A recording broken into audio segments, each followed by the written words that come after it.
উনি আজকে পার্শ্ববর্তী দেশের রোহিঙ্গার মতো অবস্থান করছেন। যে ফ্যাসিস্ট অপশক্তি হাসিনা যেভাবে গণমানুষের উপর নির্যাতন করেছে এবং নিরীহ মানুষের হত্যা গুমের মাধ্যমে ক্ষমতা থাকতেছিল বাংলার জনগণ, তাদের সেই আশা পূরণ করতে দেয় নাই। তাই গণঅভ্যুত্থান সৃষ্টি হয়েছে। গণঅভ্যুত্থান কিন্তু আপামর মানুষ, ছাত্র জনতার, কৃষক, শ্রমিক, মেহনতি মানুষ, প্রত্যেকটা মানুষ, বাংলাদেশের মানুষের গণঅভ্যুত্থানে শরিক হয়েছেন। শরিক হওয়ার ফলে উনি দেশ থেকে পালাতে বাধ্য হয়েছেন। উনি আজকে পার্শ্ববর্তী দেশের রোহিঙ্গার মতো অবস্থান করছেন।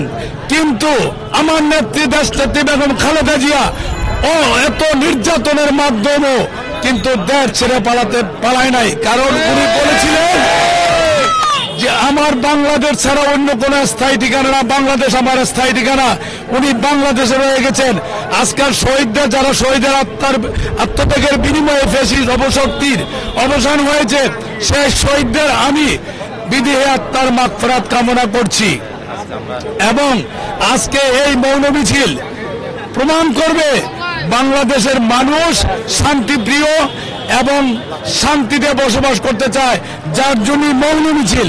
অন্যথায় হাসিনা যেভাবে অ্যাগ্রেসিভ, হাসিনার যুবলীগ ছাত্রলীগ, আমরা কিন্তু তা অদ্যাবধি দেশনেত্রী বেগম খালেদা জিয়া এবং তারেক জিয়ার আদর্শ, শহীদ জিয়ার আদর্শের সৈনিকরা তা করে নাই। কোনদিন এই বাংলার মানুষ এই শহীদ জিয়ার আদর্শের সৈনিকদের উচ্ছৃঙ্খল আচরণ দেখবে না ইনশাল্লাহ।